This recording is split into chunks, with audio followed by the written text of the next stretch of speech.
იცი რა, მე არ ვყიდი პოდკასტს. მე ვცდილობ ავაწყო შენში ის თავხედი ანტრეპრენერი, რომელიც ცვლის სოციუმის ხედვას. და ამას ვაკეთებ გენიალური აუთსაიდერების ჩემეული გაცნობით. აი, ერთი მათგანი. 1900 წელს ანდრე მიშლენმა პარიზის ქუჩებში უცნაური რამ შენიშნა. ეს იყო რამოდენიმე პირველყოფილი უცხენო ეტლი, ანუ იგივე ავტომობილი, ხო? და მან ეკითხა, რატომ არ უნდა დავამონტაჟოთ ეს უცნაური მანქანები ჩვენ საბურავებზე? აქ დაუკვირდით ხედვის კუთხეს, როგორ უყურებს ის, ხო?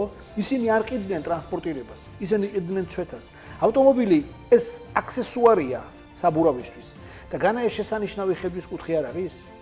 იცით, აღმოჩენა არის ის, ხედავდე იმას, რასაც ყველა ხედავს, მაგრამ ფიქრობდე ისე, როგორც არავის უფიქრია.